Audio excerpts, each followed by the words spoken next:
اس نے نفلی عبادت سے زیادہ بڑا کام کیا. اللہ تعالیٰ ہمیں اسے سمجھنے کی توفیق عطا فرمائے. اللہ تعالیٰ سے دعا کرنی چاہیے جو دعا رب العزت نے نبی صلی اللہ علیہ وسلم کو سکھائی اور جو نبی پاک نے ہمیں سکھائی. وَقُلْ رَبِّ زِدْنِي عِلْمًا، اور آپ کہہ دیں اے میرے رب میرے علم میں اضافہ فرما. ایک چیز اپنے ذہن میں رکھیے گا، یہ سچ ہے، آپ کی زندگی کا کوئی ایسا دن گزرے جس دن آپ کے علم میں اضافہ نہیں ہوتا، آپ نے کچھ سیکھا نہیں ہے، آپ کا وہ دن رائے گاں چلا گیا، ضائع ہو گیا، آپ کے ہاتھ سے نکل گیا، آپ نے اللہ سبحانہ و تعالیٰ کے دیے ہوئے وقت کو ویسٹ کر دیا. اور ایک خیال جو نارملی قرآن پڑھنے اور پڑھانے والوں کے ذہن ہے کہ ہم نے تو کورس کیا ہے، ہم نے قرآن پڑھا ہوا ہے. دیکھیں آپ نے جب اس دنیا میں آنکھ کھولی تھی نا، اس دن آپ ایک دن کے بھی نہیں تھے. آج آپ کی عمر کیا ہے بھائی؟ جب آپ پیدا ہو گئے آپ کو وقت ملا تو مزید وقت کی کیوں ضرورت تھی؟ تاکہ آپ میچور ہو جائیں، بڑے ہو جائیں. تو اللہ سبحانہ تعالیٰ نے توفیق دی ہے، آپ رحمت کی ہے، تو اس کی رحمتوں کے مزید حصول کے لیے دعائیں کر لیجئے. کبھی اپنے آپ کو کامل نہ سمجھیں. جس نے اپنے آپ کو کامل سمجھا وہ ناقص ہو جاتا ہے، کیونکہ وہ اتنی بلندی پہ نہیں رہتا. واپسی کا سفر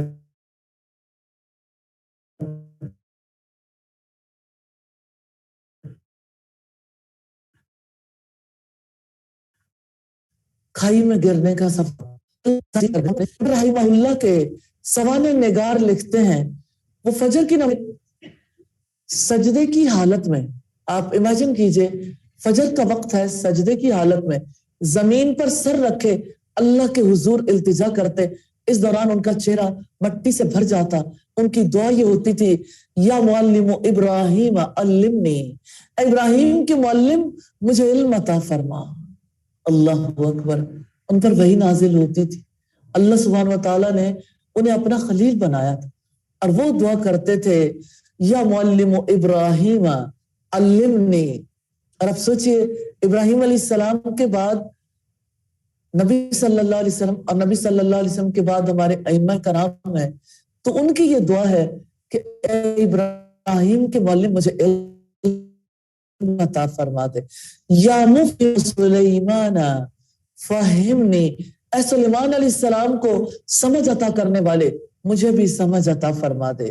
یا ارحم الراحمین، ہمیں ایسا علم عطا فرما جو دلوں میں اتر جاتا ہے. ہمیں گناہوں سے بچائے رکھنا، کیونکہ گناہوں سے دل زنگ آلود ہو جاتے ہیں. اے پاک پروردگار ہمیں اپنا ایسا خوف نصیب کر دے جو ہمارے اور ہمارے گناہوں کے درمیان مشرق اور مغرب کا بورڈ پیدا کر دے. حقیقت یہ ہے کہ اللہ سبحانہ و تعالیٰ کے ڈر کی وجہ سے ہی ہدایت نصیب ہوتی ہے. اللہ سبحانہ و تعالیٰ اپنی ذات سے خوف دلاتے ہیں وَيُحَذِّرُكُمُ اللَّهُ نَفْسَهُ، کہ وہ تمہیں اپنی جان سے ڈراتا ہے، اور جو اللہ سے ڈرتا ہے اللہ تعالیٰ اسے علم عطا کرتا ہے. اب دیکھیں آپ قرآن کھولتے ہیں، سورہ فاتحہ کے بعد پہلی سورت ہے سورہ البقرہ، جس میں آپ پڑھتے ہیں ذَلِكَ الْكِتَابُ لَا رَيْبَ فِيهِ، یہ کتاب ہے جس میں کوئی شک نہیں. ہدی للمتقین، ہدایت ہے متقیوں کے لیے، اللہ سبحانہ و تعالیٰ سے ڈرنے والوں کے لیے. تو ہمیں تقوی اختیار کرنے اور استغفار کرنے کی اللہ سبحانہ و تعالیٰ توفیق عطا فرما دیں، اور ہمیں علم حاصل کرنے کے لیے محنت کرنے کی توفیق عطا فرما دیں. یا ارحم الراحمین، ہم سب کو گناہ چھوڑنے کی توفیق عطا فرما دے. یا اللہ ناراضگی اور خوشی کی حالت میں ہمیں حق بات کہنے کی توفیق عطا فرما دے، اور ہمیں یا ارحم الراحمین یا ذل جلال والاکرام ہمیں جنت کے باغیچوں سے کھلانا، حوض سے پانی پلانا، ہمارے روزے اور ہمارے قیام کو قبول فرما لینا، ہمیں اپنے مقبول بندوں میں شامل فرما لینا. اب سوچئے جس سے ہم دعا کر رہے ہیں وہ کتنی قدرت والا ہے. میں اس کی قدرت کی ایک مثال دینا چاہتی ہوں. اس نے فرمایا جس سورت کو آپ ہر رات پڑھتے ہیں، تبارک الذی بیدہ الملک، بڑا برکت والا ہے وہ جس کی بادشاہت، وَهُوَ عَلَى كُلِّ شَيْءٍ قَدِيرٌ، اور وہ ہر چیز پر پوری قدرت، پورا اختیار رکھنے والا ہے۔ یا اللہ تو قادر ہے، ہمارا رخ اپنی طرف پھیر لے۔ الہی ہمارے والدین کا، ہماری اولادوں کا، ہمارے رشتہ داروں کا، الہی تو ہمیں توفیق دے کہ ہم اس قرآن کو اپنا رہنما بنا لے۔ یا اللہ پوری امت کو توفیق دینا، اور یا اللہ دنیا کے انسانوں کو توفیق دینا، آمین ثم آمین۔ اور بہت ہی پیاری دعا ہے قرآن مجید کو دل کی بہار، سینے کا نور اور غموں کا مداوا بنانے کی دعا ہے۔ اللہم انی عبدک، آپ دعا دہرا لیں ساتھ ساتھ، اللہم انی عبدک عبدک ابن عبدک ناصیتی بیدک ماضٍ فی حکمک عدل فی قضاؤک اسألک بکل اسم هو لک سمیت به نفسک او علمته احدا من خلقک او انزلته فی کتابک او استأثرت به فی علم الغیب عندک ان تجعل القرآن ربیع قلبی ونور صدری وجلاء حزنی وذهاب ہمی۔ یا اللہ میں تیرا بندہ ہوں، تیرے غلام کا بیٹا اور تیری باندی کا بیٹا ہوں، میری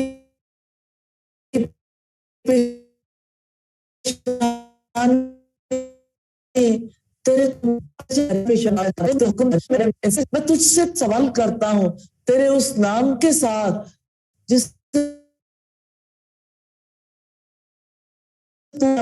یعنی مخلوق سے کسی کو سکھایا، غیب میں سے تو نے اس کو قرآن مجید کو میری فرحت اور خوشی، میرے سینے کا نور، میرے غم کا پریشانیوں کو دور کرنے والا بنا۔ آمین۔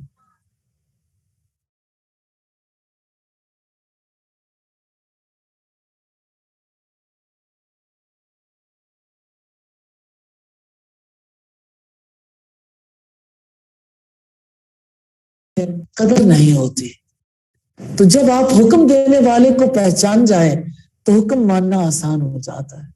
اس لیے اللہ سبحانہ و تعالیٰ کو پہچاننا ہے، اس کی صفات سے، اس کے افعال سے، اور اللہ تعالیٰ کی محبت کے اسباب میں سے بڑا سبب ہے اللہ تعالیٰ کی پہچان، اس کے اسماء و صفات کی معرفت۔ حقیقت یہ کہ اکثر لوگ اپنے پیدا کرنے والے کو ہی نہیں پہچانتے۔ جو یہ چاہتا ہے کہ اللہ سے محبت کرے، اس کو جان لینا چاہیے کہ اگر آپ اللہ تعالیٰ کو پہچان لیں گے تو آپ اس سے محبت کر سکیں گے۔ کتنا زیادہ اس علم کی ضرورت ہے، اور کس قدر تباہی ہے، بربادی ہے، ہلاکت ہے۔ ہمارے نظام تعلیم میں اس کا کوئی شعر ہی نہیں، کوئی حصہ ہی نہیں ہے۔ اور دنیا میں اسماء صفات پر بیچلرز ڈگری ہوتی ہے، ماسٹرز ڈگریاں ہیں، ایم فل اور پی ایچ ڈی ڈگریاں ہیں عقیدے پر۔ ہمارے یہاں ایسا کیوں ہے؟ کون ہے جو ٹرانسجینڈرز کے بارے میں کورس بدل کر رکھ دیتا ہے، کمپیریٹیو ریلیجن کو کورس میں شامل کروا دیتا ہے، جو سر سید کے اخلاق پڑھانا چاہتا ہے اور اپنے رب کے بارے میں ایک بات بتانا نہیں چاہتا؟ ہماری نسلیں محروم ہیں۔ آج کی اس رات میں ضرور دعا کر لیں کہ یا اللہ ہمارے حکمرانوں کو توفیق دے کہ وہ اسماء و صفات کا علم ہمارے کورس میں شامل کریں، اور ہمارے حکمرانوں کو توفیق دے کہ وہ ان فتنوں سے، جو فتنے لوط علیہ السلام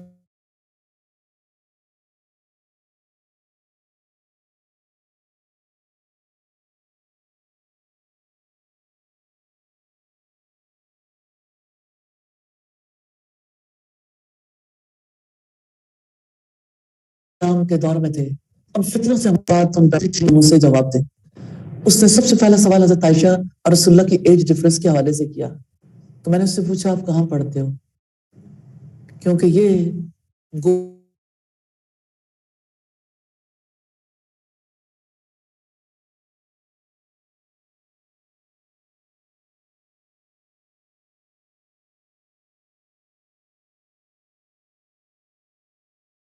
گوروں کے پھیلٹ کر رہی ہے۔ کہنے لگی کہ 7th کلاس کی بچی ہے کہ ہمارے اسکول میں ایک ٹیچر ہیں جن کا نام بلال ہے، انہوں نے گھگرا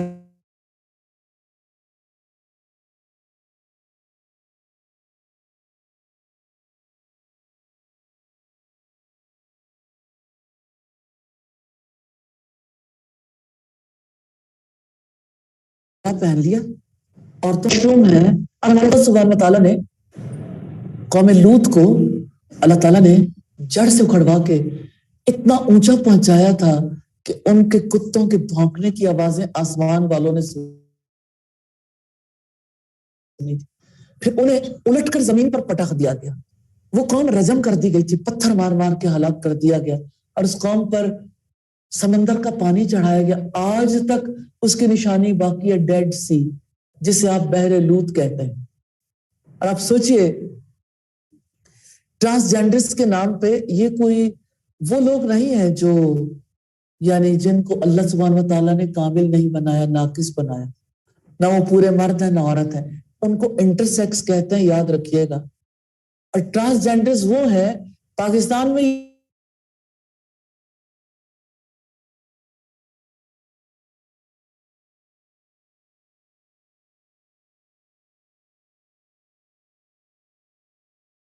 بہت مدت پہلے 35,000 سے کین یو امیجن، اس بچی نے مجھے بتایا کہ ہماری ٹیچر اتنی خفا ہوئی کہ آپ فیمنزم کو کیوں نہیں سمجھتی ہو، ہر ایک کا رائٹ ہے وہ جو بننا چاہے، کیا کسی اسکول کا یہ رائٹ ہونا چاہیے کہ ایک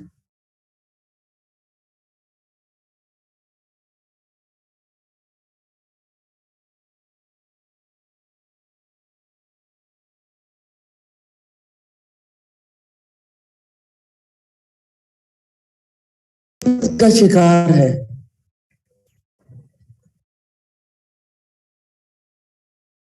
جب کسی کو دماغی مرض ہوتا ہے میں داخل کرائے یا اسے بچوں کے اسکولوں میں بھیج دیتے ہیں کہ جاؤ ہماری نسلیں برباد کرو۔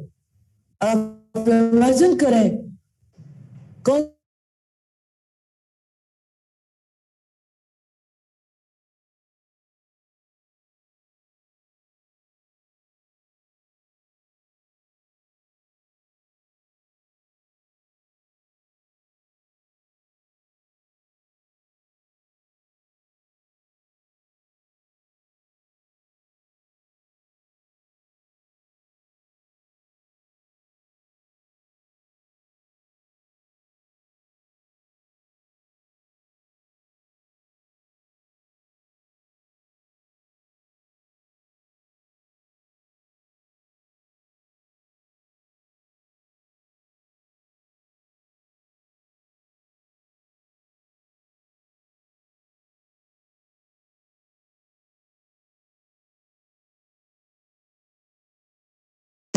میں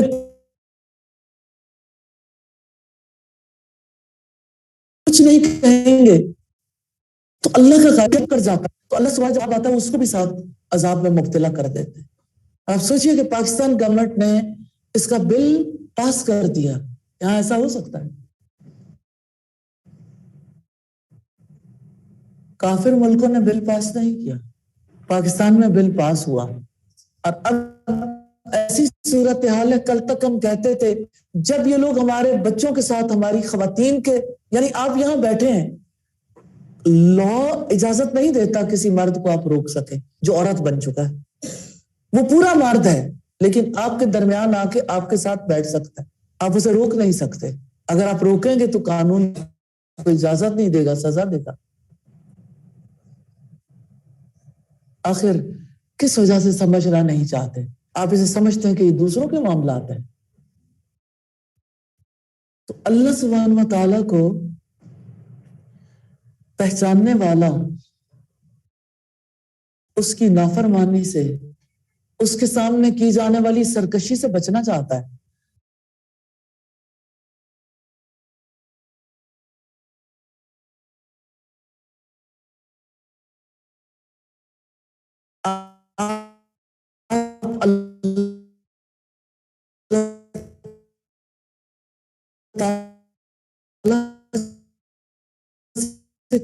کیسے محبت کریں,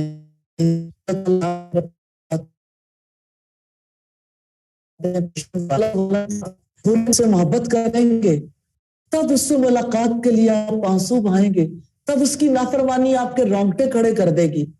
آپ اگر اللہ تعالیٰ سے محبت کریں گے تو جب لوگ موت سے خوف کھائیں گے اس وقت آپ رب کی ملاقات کے لیے بے چین ہو جائیں گے. اللہ تعالیٰ کی محبت پانا چاہتے ہیں تو سچی معرفت حاصل کرنی ضروری ہے. سچی پہچان مل گئی تو زندگی کے ہر موڑ پر اللہ سبحانہ و تعالیٰ کے احکامات کا علم حاصل کرنا, اس کی نافرمانی کے کاموں سے بچنا, اس کی عبادت کرنا, اس کا ذکر, اس کے قرآن کی تلاوت کرنا, صدقہ کرنا, کوئی کام بھی کرنا مشکل نہیں لگے گا. اور اللہ تعالیٰ کے اسماء و صفات کا علم ہی سعادت اور بلندیوں کی طرف لے جانے والا ہے. اور یہ اللہ سبحانہ و تعالیٰ کی پہچان ہی تھی جس کی وجہ سے سیدنا موسیٰ علیہ السلام کو سعادت ملی تھی.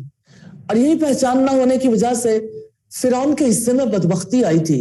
کیا آپ نے کبھی اللہ سبحانہ و تعالیٰ کے ناموں پر غور کیا ہے؟ وہ کمال والے نام بھی ہیں, جلال والے نام بھی ہیں, جمال والے نام بھی ہیں. اسے پہچانیں گے تو پستیوں سے بلندیوں کی طرف چلے جائیں گے. اسے پہچانیں گے تو اس کی محبت حاصل کریں گے. اس کی پہچان ہی سے اس کی رضا حاصل کر سکتے ہیں. یہی پہچان تو ابراہیم علیہ السلام کو حاصل تھی. انہوں نے بے اختیار اعلان کر دیا تھا, ان صلاتی ونسکی ومحیای ومماتی للہ رب العالمین. آپ کہہ دیجئے بے شک میری نماز, میری قربانی, میرا جینا, میرا مرنا سب سب سب اللہ رب العالمین کے لیے, جو جہانوں کا رب ہے. اللہ سبحانہ و تعالیٰ کی پہچان انسان کو کس مقام تک لے جاتی. ایک عام شخص کتنے بلند مرتبے تک پہنچ جاتا ہے. جو اللہ کے اوصاف پر غور کرتا ہے اسے ہی اللہ سبحانہ و تعالیٰ کی محبت کی چاشنی ملتی ہے. جتنی آپ کو اللہ کی پہچان ملے گی اتنا ہی آپ کے اندر اس ذات سے